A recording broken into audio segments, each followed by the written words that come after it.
హే, నేను వచ్చేసాను. Welcome to my channel mom's well kitchen. ఈరోజు మన కిచెన్లో ఫారం కోడి కూర అండి. కొన్ని ఏరియాస్లో గుడ్ల కోడి కూర అంటారు కదా. ఈ కూర ఇలా చేసి పెట్టండి, మీరు నాటుకోడి కన్నా కూడా చాలా టేస్ట్గా ఉంటుంది. మీరు ఎవరికన్నా పెట్టారు అంటే ఇది నాటుకోడి అని చెప్పినా కూడా నమ్మేస్తారు, అంత బాగుంటుంది. అలానే మన ఫంక్షన్స్లో చేసే పులావ్ రైస్ అండి. ఎక్కువగా ఆంధ్ర సైడ్ పులావ్ రైసే చేస్తారండి. మనకి ఇక్కడ తెలంగాణలో అయితే బగారా రైస్ చేస్తారు. నేనైతే ఈరోజు పులావ్ రైస్ అలానే దానికి కాంబినేషన్గా ఫారం కోడి కూర చేశాను. దానికి ముందుగా ఇదిగోండి ఇలా ఫారం కోడిని నీట్గా కడిగి కాల్చుకుని ముక్కలుగా కట్ చేపించుకుని తెచ్చాను. మా చిన్నప్పుడు అయితే మా డాడీనే ఇంట్లో కట్ చేస్తుండే అండి.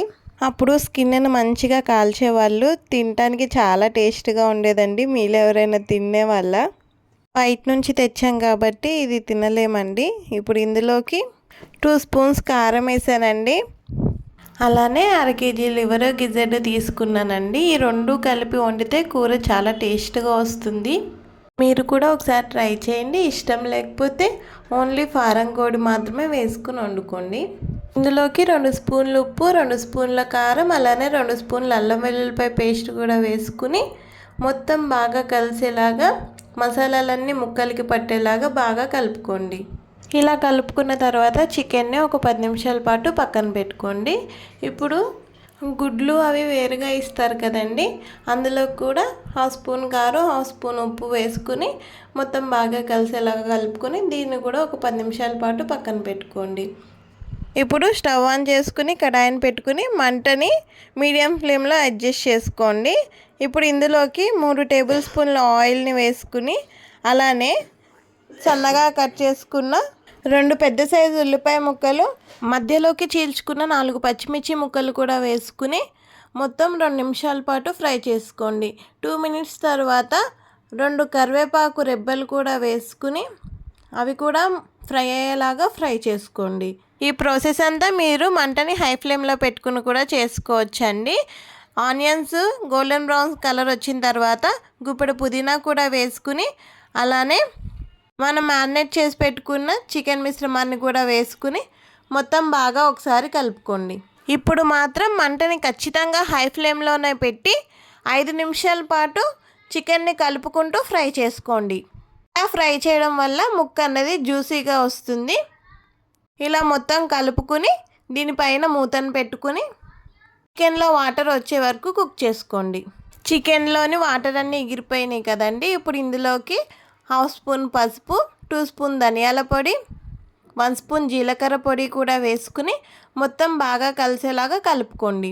మనం వేసుకున్న పొడులన్నీ మగ్గడానికి ఒక 5 నిమిషాల పాటు దీనిపైన మూతను పెట్టుకోండి.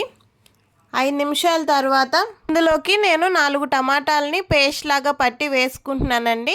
ముక్కలుగా వేసుకుంటే అంత గ్రేవీ రాదు, అందుకని నేను పేస్ట్గా పట్టి వేసుకుంటున్నాను. టమాటా పేస్ట్ మగ్గే వరకు మూతను పెట్టుకుని ఉంచుకుందాము. కొంతమంది టమాటా పేస్ట్ వేయరండి, కానీ మా ఇంట్లో రిక్వైర్డ్ కాబట్టి నేను ఖచ్చితంగా టమాటా పేస్ట్ని అయితే వేస్తున్నాను. 10 మినిట్స్ తర్వాత మళ్ళీ ఒకసారి కలుపుకోండి. చికెన్ అయితే 50% కుక్ అయిందండి. ఈ చికెన్ అంత ఫాస్ట్గా కుక్ అవ్వదు కాబట్టి ఇందులోకి ఒక 400 ml హాట్ వాటర్ని యాడ్ చేస్తున్నానండి. ఎప్పుడు కర్రీస్లోకి హాట్ వాటర్ మాత్రమే యాడ్ చేసుకోండి. కూల్ వాటర్ యాడ్ చేసుకోవడం వల్ల ముక్క అన్నది గట్టిపడిపోతుంది. అలానే మనం గుడ్లు పక్కన పెట్టుకున్నాం కదండి, అవి కూడా వేసేసి కదపకుండా అలానే మూతను పెట్టేసేయండి. గుడ్లు కదిపామనుకోండి కూర మొత్తం నీచు స్మెల్ వచ్చేస్తుంది. ఒక 15 మినిట్స్ తర్వాత మూతను తీసి చూస్తున్నానండి. చికెన్ చాలా వరకు కుక్ అయిపోయింది. ఇప్పుడు ఇందులోకి నేను 2 చిటికెళ్ళు గరం మసాలా పౌడర్ వేస్తున్నానండి. ఇది హోమ్మేడ్ గరం మసాలా పౌడర్. ఈ కర్రీ ఉడకడానికి కొంచెం టైం ఎక్కువ పడుతుందండి. మా దగ్గర అంత టైం లేదు అనుకున్న వాళ్ళు కుక్కర్లో కూడా ఇదే ప్రాసెస్ని చేసుకోవచ్చు. మొత్తం వేసేసి కుక్కర్కి ఒక 10 విజిల్స్ పెట్టండి, మెత్తగా ఉడికిపోతుంది. కానీ ఇలా వండితే టేస్ట్గా ఉంటుందని నేనైతే ఇలానే వండుతున్నానండి. మీ దగ్గర టైం లేదు అనుకున్న వాళ్ళు కుక్కర్లో వేసి వండుకోండి. అంతేనండి. 5 మినిట్స్ తర్వాత దీనిలోకి సన్నగా కట్ చేసుకున్న కొత్తిమీర తరుగును కూడా వేసుకుని మొత్తం బాగా కలిసేలాగా ఒకసారి కలుపుకోండి. ఇలా కలుపుకున్న తర్వాత చికెన్ కొంచెం సేపు మగ్గడానికి దీని మీద మూతను పెట్టి 5 నిమిషాలు ఉంచండి. 5 నిమిషాల తర్వాత మూతను తీసి చూస్తే చికెన్ అయితే మగ్గిపోతుందండి. మీకు ఎంత అయితే గ్రేవీ కావాలో అంత అయితే ఉంచుకోండి. నేనైతే ఇదిగోండి ఇంత గ్రేవీ ఉంచుకుంటున్నాను. ఇంట్లో గ్రేవీగా తింటారు అనుకుంటే గ్రేవీ ఉంచుకోండి, లేదు చిక్కగా కావాలంటే చిక్కగా చేసుకోండి. మా ఇంట్లో కొంచెం గ్రేవీ ఎక్కువ తింటారు కాబట్టి నేను గ్రేవీగానే ఉంచేస్తున్నాను. ఇక స్టవ్ ఆఫ్ చేసేసుకుందాము. ఇప్పుడు ఇంకో పక్కన బగారా రైస్ కోసం గిన్నెను పెట్టుకుని ఇందులోకి 2 స్పూన్ల నెయ్యి, అలానే 1 స్పూన్ ఆయిల్ కూడా వేసుకుని హోల్ గరం మసాలా అండి, గరం మసాలాలు ఏవైతే ఉంటాయో అవన్నీ కూడా వేసేసుకోవాలండి. మనకి ఇక్కడ తెలంగాణలో బగారా రైస్కి వేరే దినుసులు, బిర్యానీకి వేరే దినుసులు ఇస్తారు.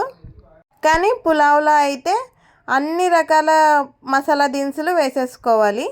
మొత్తం కలుపుకుంటూ దినుసులు కొంచెం ఫ్రై అయ్యేలాగా ఫ్రై చేసుకోండి. దినుసులు కొంచెం ఫ్రై అయిన తర్వాత నిలువుగా కట్ చేసుకున్న 2 పెద్ద సైజు ఉల్లిపాయ ముక్కలను కూడా వేసుకుని ఉల్లిపాయలు కొంచెం ఫ్రై అయ్యే వరకు ఫ్రై చేసుకోండి.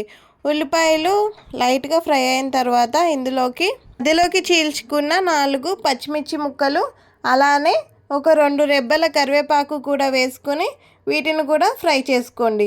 ఆనియన్స్ గోల్డెన్ బ్రౌన్ కలర్ వచ్చే వరకు ఫ్రై చేసుకున్న తర్వాత ఒక 2 స్పూన్ల అల్లం వెల్లుల్లిపాయ పేస్ట్ కూడా వేసుకుని అల్లం వెల్లుల్లిపాయ పేస్ట్ పచ్చివాసన పోయే వరకు ఫ్రై చేసుకోండి. మొత్తం మంచిగా ఫ్రై అయిపోయిన తర్వాత 1:2 రేషియోలో వాటర్ పోస్తున్నానండి. అలానే 3 టేబుల్ స్పూన్స్ ఉప్పు, 2 టేబుల్ స్పూన్స్ కసూరి మేతి, అలానే గుప్పెడు కొత్తిమీర అండి. కట్ చేసుకున్న కొత్తిమీరను కూడా వేసుకుని వాటర్ మరిగే వరకు మరిగించుకోండి. మీరు బాస్మతి రైస్ యూస్ చేస్తున్నట్లయితే 1:1.5 రేషియోలో వాటర్ పోసుకోండి. నేనైతే ఇక్కడ నార్మల్ రైస్నే యూస్ చేస్తున్నాను.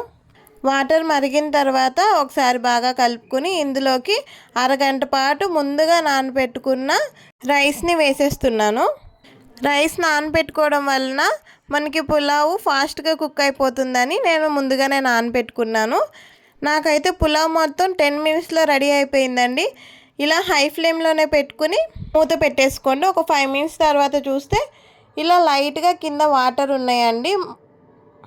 మెతుకు కూడా 70% కుక్ అయిపోయింది. ఇప్పుడు ఈ టైంలో మనం కుక్కర్ని దమ్కి పెట్టేద్దాము. స్టవ్ మీద ప్యాన్ పెట్టి ప్యాన్ పైన ఈ గిన్నెను పెట్టేసేసి మూత పెట్టేసేయండి.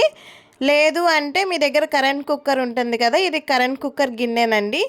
ఆ కుక్కర్లో తీసుకెళ్ళి ఈ గిన్నెను పెట్టేసినా కూడా మంచిగా కుక్ అయిపోతుందండి. అడుగు పట్టకుండా మాడకుండా ఉంటుంది. జస్ట్ ఒక 5 మినిట్స్ తర్వాత తీసి చూస్తే రైస్ అయితే మంచిగా కుక్ అయిపోయిందండి. ఈ ప్రాసెస్ అంతా కూడా మీరు కరెంట్ కుక్కర్లో కూడా చేసుకోవచ్చు. బ్యాచిలర్స్, ఇంటికి దూరంగా ఉండే వాళ్ళు ఉంటారు, హాస్టల్లో ఉంటారు, వాళ్ళ దగ్గర స్టవ్స్ ఉండవు కదండి. ఒకవేళ వాళ్ళ దగ్గర కరెంట్ కుక్కర్స్ కనుక ఉంటే ఇలా మంచిగా హ్యాపీగా మీరు పులావ్ చేసుకుని తినేయచ్చు. మన ఈ 2 రెసిపీలు మీకు కనుక నచ్చినట్లయితే వీడియోకి ఒక లైక్ చేసుకోండి. ఈ రెసిపీని మీ ఇంట్లో వండుకుని ఎలా వచ్చిందో నాకు కామెంట్ చేసి మన ఛానల్కి సపోర్ట్ చేస్తూ సబ్స్క్రైబ్ చేసుకోవడం మాత్రం మర్చిపోకండి. Thank you for watching.